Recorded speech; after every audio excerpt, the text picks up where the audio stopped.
ആകാശവാണി നമസ്കാരം. പ്രത്യേക വാർത്താ ബുള്ളറ്റിൻ വായിക്കുന്നത് അശ്വതി.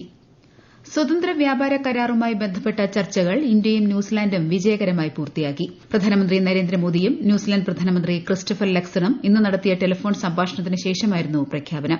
കരാർ പ്രാബല്യത്തിൽ വരുന്നതോടെ വ്യാപാരം, ടൂറിസം, ഗവേഷണം, വികസനം, വിദ്യാഭ്യാസം, സേവന മേഖല തുടങ്ങിയവയിൽ വലിയ തോതിലുള്ള മുന്നേറ്റമുണ്ടാകുമെന്ന് കേന്ദ്രമന്ത്രി പീയൂഷ് ഗോയൽ ന്യൂഡൽഹിയിൽ മാധ്യമങ്ങളോട് പറഞ്ഞു. 5 തവണ നടത്തിയ ഔപചാരിക ചർച്ചകൾക്കൊടുവിലാണ് കരാർ പൂർത്തിയായതെന്നും അദ്ദേഹം അറിയിച്ചു. ഇന്ത്യ ന്യൂസിലാൻഡ് സ്വതന്ത്ര വ്യാപാര കരാർ ഉഭയകക്ഷി വ്യാപാരം അടുത്ത 5 വർഷം ഇരട്ടിയാക്കുന്നതിന് സഹായകരമാകുമെന്ന് പ്രധാനമന്ത്രി നരേന്ദ്രമോദി. ഇരു രാജ്യങ്ങളും തമ്മിലുള്ള സഹകരണം പുതിയ തലങ്ങളിലേക്ക് ഉയർത്തുന്നതിന് കരാർ വഴി ഒരുക്കുമെന്നും അദ്ദേഹം സമൂഹമാധ്യമത്തിൽ കുറിച്ചു. വിവിധ മേഖലകളിൽ ന്യൂസിലാൻഡിൽ നിന്നുള്ള $20 ബില്യൺ നിക്ഷേപം സ്വാഗതം ചെയ്യുന്നതായും പ്രധാനമന്ത്രി പറഞ്ഞു. വിദേശകാര്യമന്ത്രി എസ് ജയശങ്കർ നാളെ ശ്രീലങ്ക സന്ദർശിക്കും. ദിത്വ ചുഴലിക്കാറ്റ് നാശം വിതച്ച ശ്രീലങ്കയ്ക്ക് സഹായമെത്തിക്കുന്ന ഇന്ത്യയുടെ ഓപ്പറേഷൻ സാഗർ ബന്ധു ദൌത്യത്തിന്റെ ഭാഗമായാണ് സന്ദർശനം. ശ്രീലങ്കൻ നേതൃത്വവുമായി ശ്രീ ജയശങ്കർ കൂടിക്കാഴ്ച നടത്തുമെന്ന് വിദേശകാര്യ മന്ത്രാലയം അറിയിച്ചു.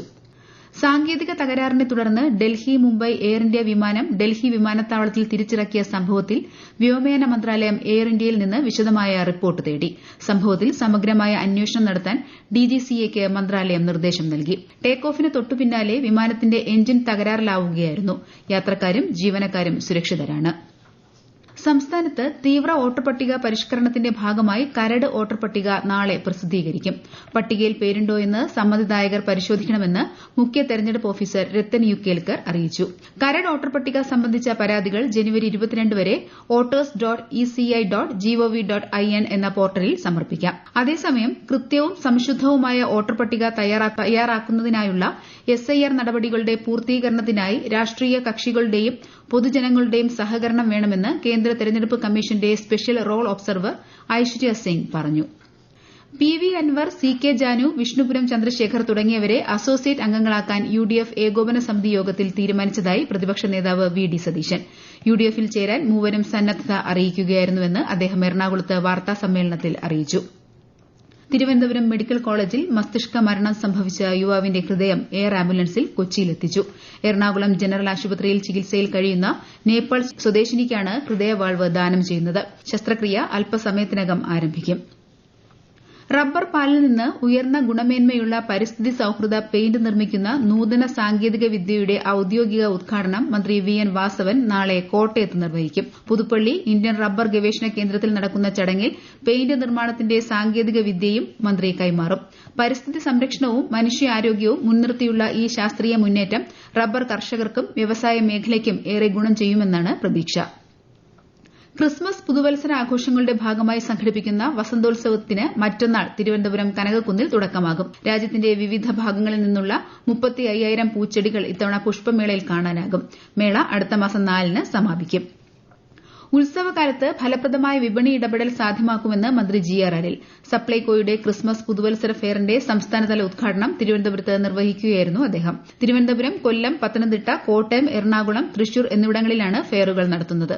ഇതോടൊപ്പം എല്ലാ താലൂക്കുകളിലും സപ്ലൈകോയുടെ ഒരു പ്രധാന വിൽപ്പനശാലയിൽ പ്രത്യേക ഫെയർ ഉണ്ടാകും. സാന്റ ഓഫർ എന്ന പേരിൽ 12 ഉൽപ്പന്നങ്ങൾ അടങ്ങിയ പ്രത്യേക കിറ്റ് ലഭിക്കും. 667 രൂപയുടെ ഈ കിറ്റ് 500 രൂപയ്ക്ക് നൽകുമെന്നും ഭക്ഷ്യമന്ത്രി അറിയിച്ചു. ഫെയറുകൾ ഈ മാസം 31-ന് സമാപിക്കും.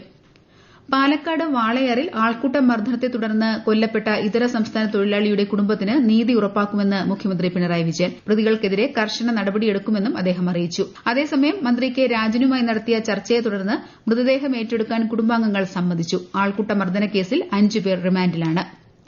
പൊതുജനങ്ങൾക്ക് യാത്രയ്ക്കിടെ ശുചിമുറികൾ കണ്ടെത്താൻ സഹായകമാകുന്ന ക്ലൂ മൊബൈൽ ആപ്ലിക്കേഷൻ സംസ്ഥാനത്ത് നാളെ പുറത്തിറക്കും. ക്ലൂ സംവിധാനത്തിന്റെ ഉദ്ഘാടനം മന്ത്രി MP രാജേഷ് തിരുവനന്തപുരത്ത് നിർവഹിക്കും. തദ്ദേശ സ്വയംഭരണ വകുപ്പിന്റെ മാലിന്യമുക്തം നവകേരളം പദ്ധതിയുടെ ഭാഗമായി ശുചിത്വ മിഷനാണ് ക്ലൂ ആപ്പ് സജ്ജമാക്കിയത്.